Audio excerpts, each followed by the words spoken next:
of the biggest questions we get is, how do you film yourself? Cinematic, solo, and on a budget. Hi, I'm Somrat and I just crossed 100,000 subscribers on YouTube. And I'm Sankho and I'm at 200k. And this is how we would start solo filmmaking in 2026. If we had to start from zero again. तेरा वाला छोटा क्यों है? Size doesn't matter. And no, not that size. Camera size. In 2026, that's not what makes your videos go cinematic. See, we have shot on everything. A7 III, ZV-1, FX3. I don't know what this camera is, but it doesn't really matter. If you're just starting out, the best camera is still the one you already have in your pocket. Because gear should never be the friction that stops you from creating in the first place. Now, if you do want to level up, you do need an actual camera. I accidentally picked up the Sony ZV-E10 Mark II during the Diwali sale, originally meant only as a B cam, but it was so good that I shot my entire Thailand trip on it. It shoots 4K 120, 10-bit color size, uses the biggest Sony FZ100 battery, and it's so compact for travel vlogging. Now, if you have a higher budget, just get a ZV-E1. It's incredible, full frame, insane in low light, totally worth it. And yes, the kit lens on the ZV-E10 isn't great. We will get to lens option later, but before that, if it's not the camera, why do some videos still look cinematic and others don't? Lighting. Lighting decides mood, depth, and whether the shot feels cinematic or amateur. Here are 3 simple budget setups that actually work. Setup number 1, natural light. Face a window, stand slightly to the side, not straight on.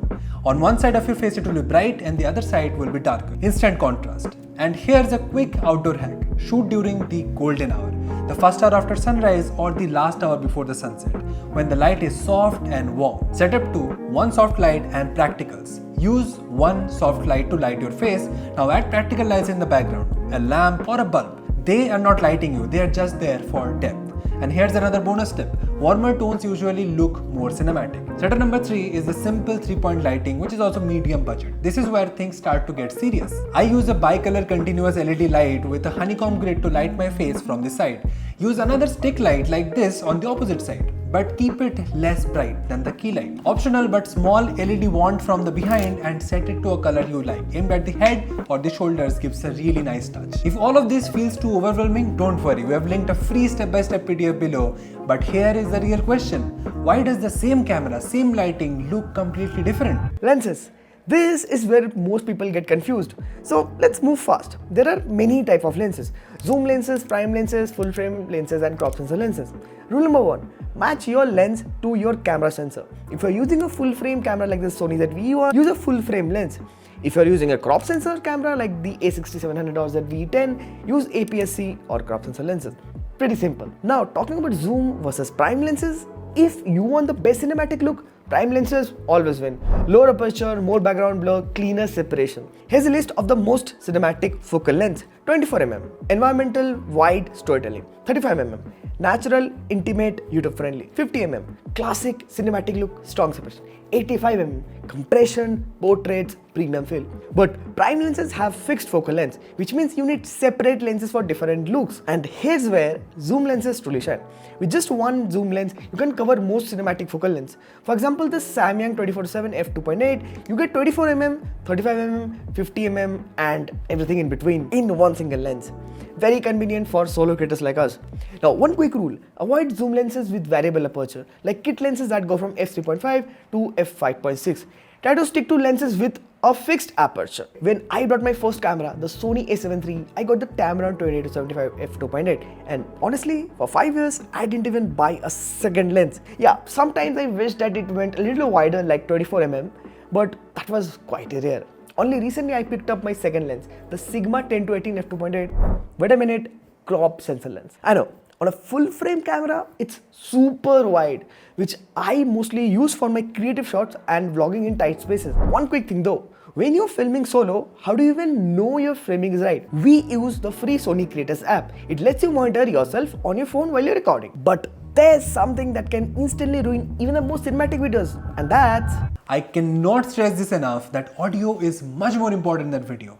Let me show you something. This video is shot in the Sony ZV-E1 and the audio you are listening is from the internal microphone. In this test, we are using a phone camera, that is the iPhone 14 Pro and a dedicated professional microphone. You already know which one will rather watch. Simply, there are two ways to handle audio. Option 1 for the fixed setup.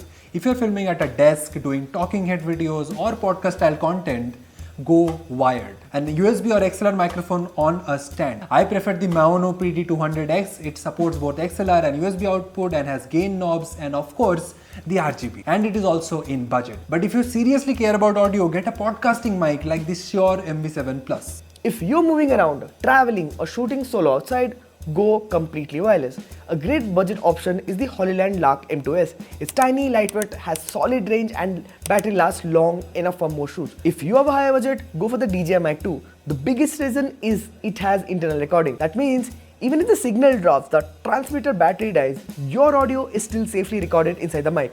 This has saved us multiple times. So now the audio is clean, which brings us to the real question. How do you take this footage from this to this? Now this is where people think there is some kind of secret sauce. There isn't. Cinematic color starts before even you open the editor. First you have to shoot it right. So shoot in log or some flat color profile. And if your camera supports it, shoot in 10-bit. That gives you more information, more flexibility and way fewer ugly artifacts. And if you don't do this, no grade will be able to save you. Now the grade itself. I personally use DaVinci Resolve because it gives me full control. But the process is very simple. Step 1, fix the exposure. Get skin tones right, get contrast right, no style yet. Step 2 is to balance the actual colors. White should look white, black should look cleanly black, still no look inside it. Step number 3, add your own look. Contrast, color separation, mood, this is where the taste comes in. And this part matters more than people realize.